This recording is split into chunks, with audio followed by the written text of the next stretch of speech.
جو دوسرا حصہ ہے کہ پاکستان تحریک انصاف کے جن لوگوں کے اوپر الزامات آتے ہیں ان کے اوپر سزا ہونی چاہیے نہیں ہونی، یقیناً ہونی چاہیے اور بڑی سختی سے ہونی چاہیے۔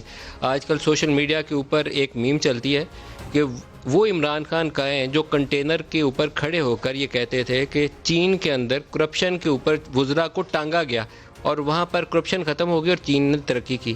تو اب ان کے اپنے وزیروں کی باری آئی ہے، تو کیا چین نے وہ قانون بدل دیا؟ یہ آج کل سوشل میڈیا کے اوپر روزانہ آپ کو بھی میسج پڑھنے کو ملتا ہوگا، وہ ہمیں بھی مل رہے ہیں۔ تو پاکستان تحریک انصاف کے جو لیڈرز ہیں ان کی ہم نے کچھ موٹے موٹے لوگوں کی فہرست بنائی، تو اس میں آپ کو سرپرائز ہوگا کہ ان کی تقریباً مین لیڈرشپ ساروں کے اوپر ایسے ہی چارجز کیوں نہیں ہوتے جیسے پاکستان پیپلز پارٹی کے لوگوں کے اوپر تھے۔ ہو سکتا ہے کسی کے 100 اور یہاں 20-50 ہو، لیکن الزامات ویسے ہی ہیں، اور ویسے ہی پی ایم ایل این کے اوپر تھے۔ جہانگیر خان ترین سے آغاز کر لیں تو کرپشن کا پورا جو سارا عمران خان بار بار کہتے ہیں کہ مافیا مافیا مافیا، تو سب سے بڑے ان کی پولیٹیکل لیڈر، ان کی پہچان پارٹی کی عمران خان کے بعد تو وہ جہانگیر ترین، ان کے اوپر الزام ہے۔ علیم خان ایسٹس بیونڈ مینز، اس کے اندر گرفتار بھی رہے اور وہ پینڈنگ کیس ہے ان کے اوپر اس کا جواب بھی انہوں نے دینا ہے۔ اعظم سواتی صاحب کے اوپر مقدمہ موجود ہے، مس use of authority. Haleem Adil Sheikh, ابھی تازہ ترین معاملات ان کے بھی چل رہے ہیں۔ 257 ایکڑ ملیر کے اندر زمین ہے، تو اگر کوئی چائنا کٹنگ کرتا تھا اور زمینوں پہ قبضہ Pakistan Peoples Party M Q M والے کرتے تھے، تو پاکستان تحریک انصاف کے کسی بندے پہ الزام ہو تو فرق تو نہ ہوا، پھر فرق تو نظر آنا چاہیے۔ محمود خان چیف منسٹر ان کے، معلم جبہ کا کیس۔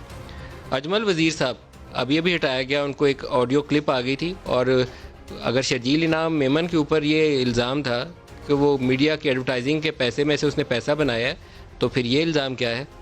اس کو کب پکڑا جائے گا؟ میرے خیال میں شرجیل نے تو کافی جیل کاٹی ہے۔ سبطین خان پکڑے گئے، 2.5 ملین وہ منرل ڈپازٹس کی سیل کا ایک مقدمہ جس میں کہا جاتا ہے کہ ویلیو اربوں میں تھی، بیچا کوڑیوں میں۔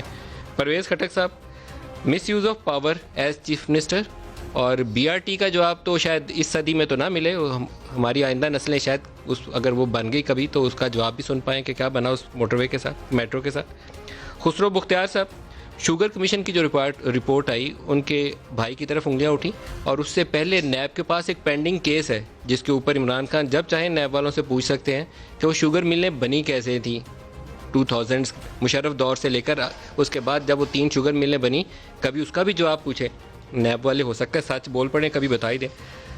رزاق داؤد صاحب، یہ کانٹریکٹس جو ان کو ملے اور خاص طور پر کانفلکٹ آف انٹرسٹ کی اگر مثال دی جائے تو وہ 309 ارب کا جو منصوبہ ہے ان کے وزیر بھی ہیں، مشیر بھی ہیں، اور ان کے پاس کانٹریکٹ بھی ہے۔ ندیم بابر صاحب، بدترین ایگزامپل اگر دینی ہو نا کانفلکٹ آف انٹرسٹ کی تو اس میں وہ پورے اتریں گے۔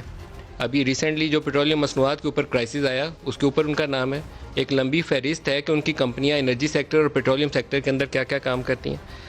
اسد عمر صاحب اس ای سی سی کو ہیڈ کرتے تھے جس نے ایکسپورٹ کی اجازت دی، اور ایف آئی اے والوں نے کہا کہ اس ایکسپورٹ کی اجازت دینے کے باعث مارکیٹ کے اندر قیمتیں بڑھیں، جس کے نتیجے میں کہا جاتا ہے کہ 100 ارب روپیہ شوگر ملرز نے کمایا۔